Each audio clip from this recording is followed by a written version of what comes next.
하나님의 선하심이 여러분들의 일생 동안 사는 날 동안 함께 하심을 찬양하신 우리 복된 성도님이 되시기를 바랍니다.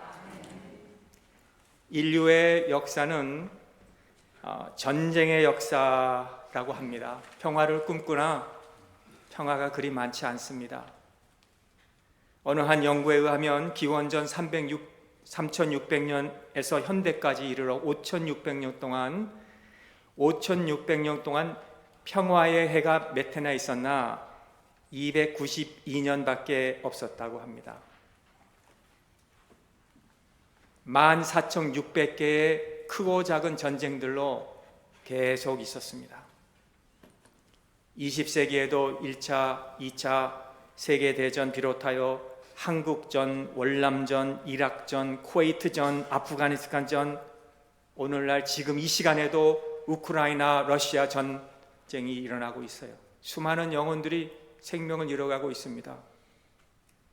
이 역사는, 세계 역사는 전쟁의 역사 같아요. 구약의 하나님의 그의 백성은 언제나 이 전쟁 가운데서 살았어요. 구약을 한번 읽어보면 얼마나 전쟁이 많았는지 몰라요. 왜 이렇게 하나님께서 전투와 더불어 살게 하셨을까?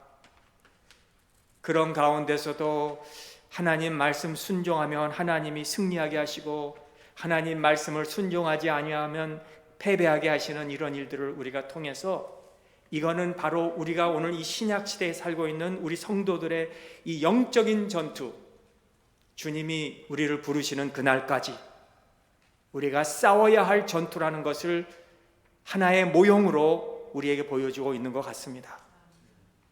오늘 우리 성도님들께서 이 모든 전투에서 승리하셔야 합니다. 승리해야 기쁨이 있고요, 우리가 이 전투에서 지면 패배밖에 없고 불행하게 되는 거예요. 오늘 이 본문 말씀은 여러분들이 잘 아시는 요셉의 삶 한 부분을 기록하고 있습니다. 요셉의 승리, 그의 인생의 가장 이 아름다운 부분. 지금 아버지 야곱은 죽었고요, 형들은 불안해하고 두려움이 생겼어요. 왜? 그들이 요셉에게 과거에 행한 일을 알고 있기 때문에. 과거에 큰 죄악을 요셉에게 범했거든요. 죄 없는 자기 불쌍한 동생, 어린 동생을 시기하고 질투하고, 아버지에게는 그의 옷을 가져다가 이 동물의 피를 묻히면서 아버지 보세요, 당신 아들이 죽었습니다. 아버지 가슴에 대못을 박는 일을 한 형들. 그리고 미디안 상인들에게 돈 몇 푼의 노예로 자기 동생을 팔아버리잖아요. 미디안 상인에게 아마 요셉이 착고에 채워서 지금 애굽의 총리가 되었지만 그의 손에는, 발걸음에는 몸에 흔적이 있을 수도 있어요. 그 요셉에게 찾아와서 이렇게 말하지요.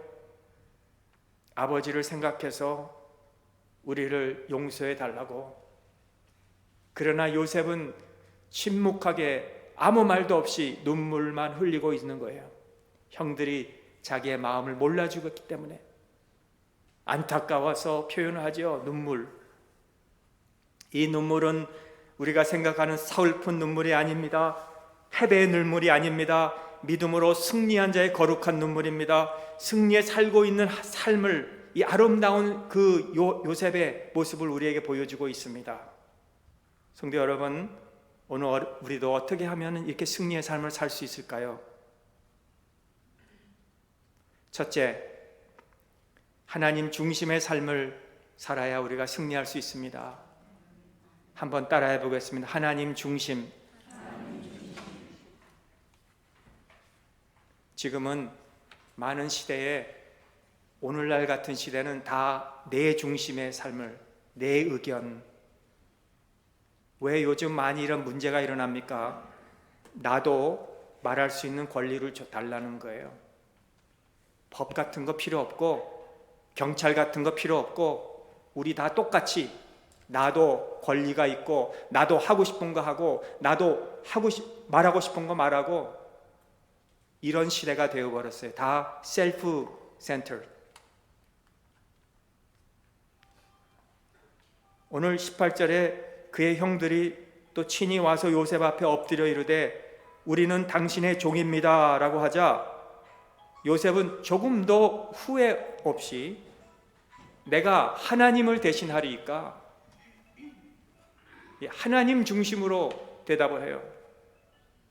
이거는 그저 보통 대답이 아닙니다. 과거의 어린 나이에 그 아픔, 상처, 노예, 그렇게 애타게 나를 좀 도와달라고 형들에게 소리를 질렀으나 그저 팔아버린 그 형들 앞에서 후회도 없이 내가 하나님 대신하겠습니까? 왜 나에게 이렇게 대합니까? 라고 그렇게 말하고 있어요. 나중에 보디발 아내에게 계속 그 아내가 눈짓을 주면서 나랑 관계를 하자고 할 때, 아무도 안 본다고 할 때 요셉이 내가 어떻게 하나님 앞에서 득지하리까? 하나님 중심으로 살았어요. 누명을 받고 옥에 들어갔습니다. 옥중에 들어가서도 요셉이 충성하였습니다.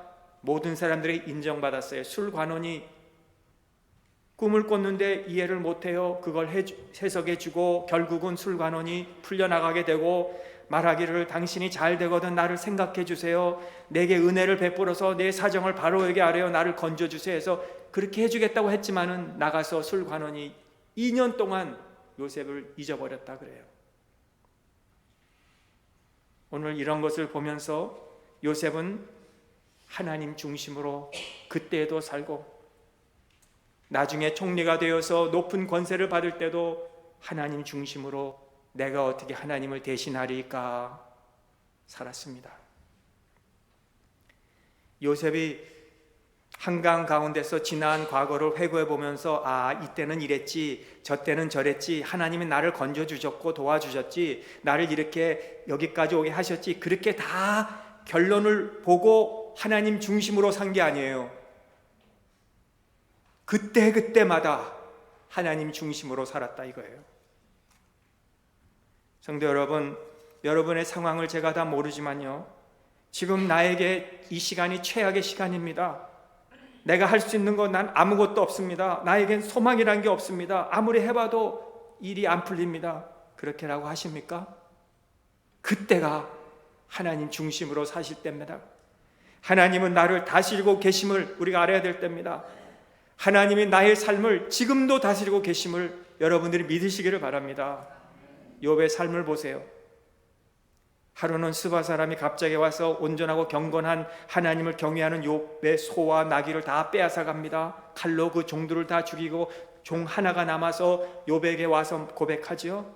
스바 사람이 자기 뜻대로 한 것 같이 생각하지만 그것은 스바 사람이 생각대로 한 게 아니라 사탄이 여호와께서 욥의 소유를 치시면 틀림없이 주를 향하여 욕하지 않겠느냐 그랬을 때 하나님이 사탄에게 생명은 건드리지 말고 그렇게 허락한 것이었다는 것을 우리가 알지 않아요? 사사기 14장에 보면 삼손이 딥나에 내려가서 블레셋 사람들의 딸 중에서 한 여자를 보고 아버지에게 돌아와서 내가 이 블레셋 사람들의 딸 여자 한 중과 아내로 데려오게 해달라고 했을 때 아버지가 내 백성 중에는 여자가 없어서 그렇게 할례 벗지 못한 블레셋 사람의 여자를 데리고 와야 되느냐라고 했을 때 삼손은 계속해서 그 한 여자를 데려오게 해달라고 부탁을 했어요. 4절에 보니까 그때의 블레셋 사람이 이스라엘을 다스린 까닭에 삼손이 틈을 타서 블레셋 사람을 치려 함이었으나 그의 부모는 이 일이 여호와께로부터 나온 것인 줄을 알지 못하였다 그래요. 왜 딥나에 내려가서 블레셋 사람의 여인을 삼손이 구하라고 했습니까?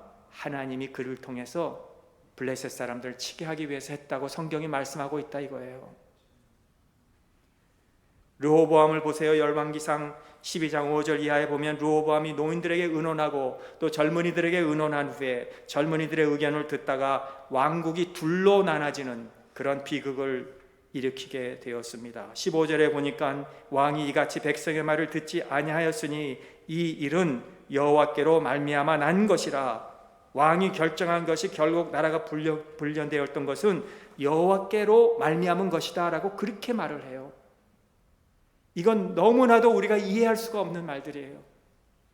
아니 어떻게 하나님이 삼손이 할례 받지 못한 여인을 통해서 그들을 틈을 타서 해치게 하고, 르호보암이 젊은 사람들의 말을 들어서 왕국이 나눠지는 비극을 얻게 되고요. 열왕기상 22장에 보면 아합이 전쟁에서 죽은 내용이 나오는데 그가 어떻게 죽어요? 아합이 여호사밧과 함께 이 사둔이 되지 않습니까? 그 결과 결국 이 미가야라는 그 사람의 말을 듣고 아합이 그 이야기 거짓말을 듣고 나가서 죽는데, 그 미가야라는 거짓 선지자가 바로 하나님이 그 거짓 선지자를 아합에게 듣게 해서 아합을 죽게 했다는 거예요. 이게 이해가 되지 않는 말씀들이 너무나도 많은데, 오늘 이것은 구약에서만 있었던 일이 아니라 신약에서도 우리가 볼 수 있어요. 사도행전 4장 28절에 보면은 헤롯 본디오 빌라도는 이방인과 이스라엘 백성과 합세해서 하나님께서 기름 부으신 거룩한 종 예수를 거스르기 위해서 하나님의 권능과 뜻대로 이루려고 예정하신 그것을 행하려고 그 성에 모이겠다 그래요. 하나님의 권능으로 해치기 위해서 성에 모여서 예수님을 죽게 했다 이거예요. 자, 오늘 이런 성경을 보면서 우리 질문은, 어떻게 완전하시고 사랑이시고 거룩하신 하나님이 이런 일들을 일어나게 해서 왕들을 죽이고 경외하는 자를 다치게 하고, 왜 이런 일을 일으켜서 하나님이 이런 거짓까지 사용해서 그런 일들이 일어나게 하시는가? 이 성경은 우리에게 뭘 교훈하고 계시는가? 하나님은 악도 다스리고 계신다, 그걸 말씀해 주고 있다는 거예요. 악도 다스려요. 우리가 그리스도인으로 살면서 하나님은 항상 좋으신 분이고 God is love 이기 때문에 우리에게 항상 좋은 일만 일어나고 잘된 일만 일어나야 되는데, 기쁜 일만 허락하시는데, 왜 요셉에게는 형들에게 미움을 받고 노예로 팔리고 누명을 쓰고 감옥에 가고 이런 아픈 일들이 있어야 되느냐 할 때, 바로 하나님은 그런 악한 일도 하나님이 다 다스리고 계신다는 것을 요셉은 알았다 이거예요.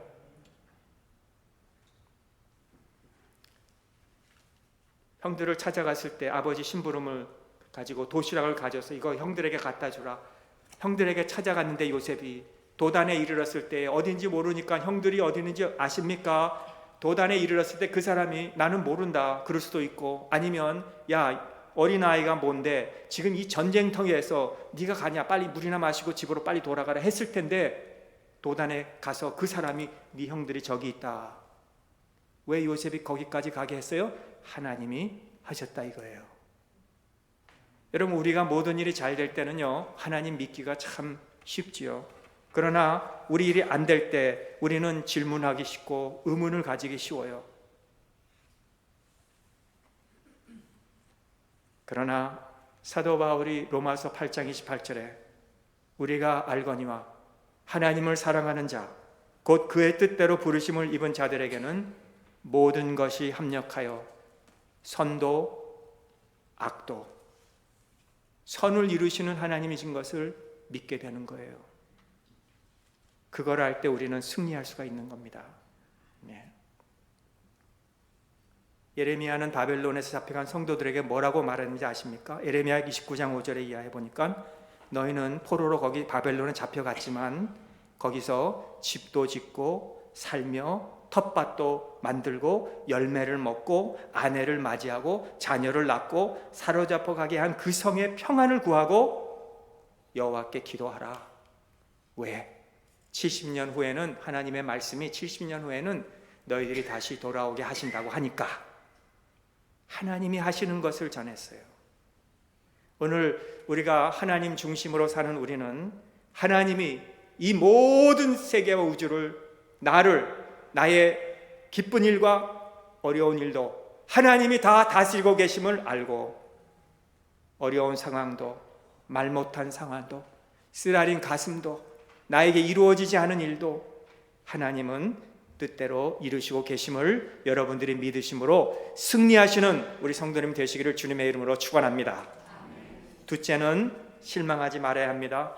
어느 목사님이 오랫동안 한 교회에서 목회를 하시면서 교회들 성도들을 이렇게 많이 신방을 하실 때 특별히 병들고 또 어려움에 처한 자들을 신방하면서 이 성경책에 있는 갈피를 보여줬대요. 북마크인데 이 비단으로 짠, 그래서 앞에는 어떤 글씨가 새겨져 있고 뒤에는 가는 이 비단실로 엉켜져 있는 것을 보여주면서 우리 인생은 이렇게 뒤에 있는 엉켜진 것 같이 막 삶이 그런 거예요. 그런데도 그런 사람들은 위로가 안 되는 거예요. 이해를 못 하는 거예요. 그러나 앞부분을 보여주면서 글쎄요, 그러나 그래도 앞에 보여주면서 God is love, 하나님은 사랑이십니다. 우리의 엉켜진 인생에도 하나님은 여전히 우리를 사랑하신다는 것을 깨달을 때 실망하지 않을 수가 있습니다. 우리 인생이 그런 것 같아요. 다 부서진 인생, 엉키고 엉켜서 응답이 없고 방법이 없고 할 때 하나님 편에서 볼 때는 다 하나님의 사랑이다 하는 것을 알 때 우리가 실망하지 않을 수가 있어요. 이 나비가 고치에서 빠져나가기 위해서 안간힘을 쓸 때 한 소년이 안타까워서 구멍을 찢어줬대잖아요. 그러니까 나비가 쉽게 나와서 헐렁 나를 줄 알았더니 오히려 비실비실대고 금방 죽었다는 거죠. 나비가 그 조그만 구멍에서 나오기 위해서 애쓰고 애쓸 때에 그 날개가 힘이 생겨가지고 나온 후에는 훨훨 날아다니는데 쉽게 나오다 보니까 나르지 못하는 나비가 되고 만 거예요. 우리 인생이 그렇습니다. 어려움이 있는 동안에 하나님이 나를 통해서, 이 어려움을 통해서 나를 훈련하시고 나를 힘들게 하시지만 나의 상황을 알고 계시는 하나님, 나를 사랑하시는 하나님, 나의 자녀 문제를 나보다 더 잘 아시는 하나님, 나의 건강을 내가 지키려고 본 것보다 더 잘 지켜주시는 하나님, 나의 재정 문제를 더 나보다 정확히 알고 계시는 하나님, 내 눈물과 한숨과 고통과 괴로움까지 다 알고 계시는 하나님이 끝까지 계시기, 그 사랑을 우리가 알 때에 우리가 낙심하지 않고 실망하지 않을 수 있다 이거예요. 오늘 하나님의 사랑과 인도하심에 여러분의 인생을 맡기신다면 여러분이 실망하지 않고 승리하게 될 줄을 믿으시기 바랍니다. 마지막은 용서하는 마음이 우리를 승리하게 합니다. 요셉은 이미 용서했어요, 형들을. 그때 와서 무릎을 꿇고 아버지가 이랬으니까 우리를 용서해달라고 해서 용서해 준 게 아니에요. 보복하고 싶은 것도 없었어요. 21절에 당신들은 두려워하지 마소서, 내가 당신들과 당신들의 자녀를 기르리이다 하고 그들을 간곡한 말로 위로했어요. 형식적인 말이 아닙니다. 형들이요, 걱정하지 마세요. 우리가 인사할 때 그저 형식적으로 안녕하세요, 반갑습니다, 건강하시죠, 식사 한번 해요, 이런 형식적인 그게 아니라 간곡한 말로 형들이요, 내가 오래전부터 이미 형들을 다 용서했습니다. 이런 마음이 우리에게 있어야 돼요. 용서가 있어야 돼요. 우리가 교회는 다녀요, 신앙생활 한다고 해요. 그러나 우리가 아직도 용서하지 못한 사람이 있다면 하나님의 은혜를 모르는 자들이에요. 우리는 용서해 줘야 돼요. 세상에 가장 무서운 말이 있다면 이 사람은 절대로 용서 못해, 이것처럼 무서운 말이 없어요. 목사도 어떻게 할 수가 없어요. 왜 그러십니까? 우리 믿는 우리끼리 용서해 줘야죠. 이 사람만큼은 내가 용서 못해요. 이것처럼 대책이 없는 말이 없어요. 내가 못해요. 어떻게 하겠습니까? 용서 못한다는데. 그러나 사실 그렇게 말하는 그 자체가 아직도 내가 하나님의 은혜를 모른단 말이에요.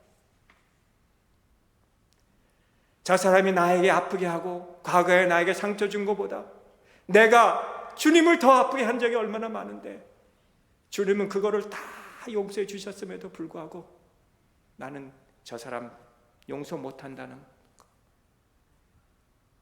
어느 연못에 물고기 2마리가 있었는데 먹을 것이 모자라서 늘 싸웠다고 합니다. 서로 상대방이 죽기를 바랬대요. 어느 날 한 마리가 죽고 말았어요. 그래서 한 마리 남은 물고기는 혼자서 즐겁게 잘 먹으면서 살다가 며칠 못 가서 그 물고기도 죽었다 그래요. 물이 오염돼서 그랬습니다. 같이 살아야 돼요. 같이. 우리 한번 같이 살아야 됩니다. 한번 따라 해보세요. 같이 살아야 돼요. 나만 살면 안 돼요. 우리는 언제나 세상에서 남과 더불어 사는 사람들입니다. 이웃과 함께 살게 하셨어요. 그러한 사람들 때문에 우리가 때로 괴로울 수 있어요. 그런 사람들 때문에 아파할 수 있어요. 그러나 하나님은 그들과도 함께 살게 만들어 주신 거예요. 그들을 통해서 우리의 신앙이 더 견고하게 되는 거예요. 우리의 신앙 인격이 성숙하게 되는 거예요. 그들을 가슴에 안고 우리를 기도하게 하는 거예요. 내가 저 사람을 용서하지 못하는데 용서하게 주옵소서. 우리에게는 이 믿음이 있어요. 그렇죠? 하나님이 나를 다 용서해 주셨다. 그리고 그 은혜를 우리는 체험했어요. 야, 나 같은 자가 이렇게 지금 하나님의 종이 되어서 우리 교회의 직분을 받아서 우리가 하나님의 교회를 세워나가고 있구나. 얼마나 이게 큰 은혜예요. 이거를 어떻게 우리가 증거를 보일 수 있습니까? 내가 용서해 줄 때 그 증거를 보일 수가 있는 거예요. 한번 용서해 보세요. 오늘부터. 아멘? 정말 그냥 건성으로 아멘 하지 마시고 오늘 벌써 용서하니까 내가 저 사람 생각이 딱 나죠? 누구? 그 사람을 가슴에 품고 기도하고 내가 지금까지 신앙생활 하면서 용서하지 못했는데 하나님 내가 은혜를 체험한 내가 이제는 그 사람도 용서합니다 라고 하시면 여러분 마음에 기쁨이 감사가 은혜가 충만하게 된다 이거예요. 사랑하는 성도 여러분, 만일 하나님의 뜻과 내 뜻이 마주칠 때 어떻게 하겠습니까? 추상적으로 그냥 하나님은 선하십니다. 추상적으로 하나님은 참 사랑이십니다. 하나님은 진리십니다. 그게 아니라 그건 별 문제 없을 땐 그렇게 할 수 있죠. 그러나 정말 하나님의 뜻과 내 뜻이 부닥칠 때 어떻게 해야 되겠습니까? 내가 죽어야 돼요. 내가 죽어야 돼요. 내가 죽어야 돼요. 교회에서는 내가 죽는 거예요. 완전히 나를 지워버려야 돼요. 난 아무것도 아닙니다. 이 교회에서. 그래야 돼요. 그게 가장 위대한 승리예요. 이것까지 우리가 위해서 부름을 받은 것 같아요. 우리 교회 신앙생활 하면서 나를 완전히 죽이는 때까지 완전히 십자가에 못 박는 순간 거기에 위대한 부활의 승리를 체험하게 되지 않겠습니까? 예수님은 아버지요 내가 이 잔을 꼭 받아야 됩니까? 될 수 있는 대로 할 수 있으면 그러다가 얼마 기도하시면 아버지 제가 이 잔을 받겠습니다.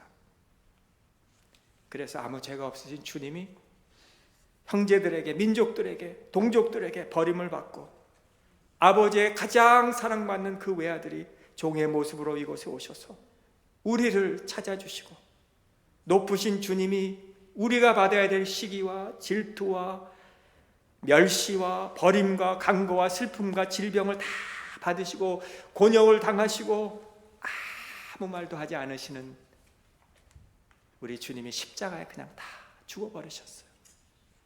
양같이 입을 열지 않으시고 악이 드글거리는 이 세상에 모셔서 모든 것을 합력하여 선을 이루어 주신 우리 하나님.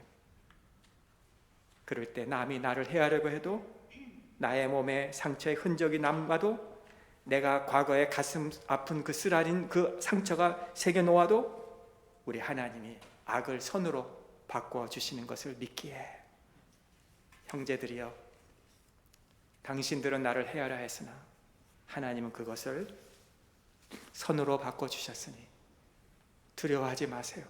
간곡히 그들을 위로한 요셉, 승리한 요셉같이 우리 사랑하는 우리 모든 성도님들의 승리의 삶이 되시기를 주님의 이름으로 축복합니다. 하나님 아버지, 그렇습니다. 우리는 하나님을 믿노라 하면서 아직도 하나님의 섭리와 때로는 어려운 일로 실망과 서글픈 눈물과 가슴 아픈 일들로 인해서 밤잠을 못 이루는 우리가 될 때, 하나님 아버지, 오늘 이 말씀을 통해서 아닙니다, 우리는 승리할 수 있습니다. 하나님의 주신 그 은혜로 우리는 승리할 수 있습니다. 이런 믿음으로 살아 하나님 앞에 영광이 되고 하나님의 몸된 교회에 내가 은혜 받은 자의 증거를 보이며 우리 남은 생애를 사는 하나님의 사람들이 되게 하여 주시옵소서. 예수님의 이름으로 기도하옵나이다. 아멘.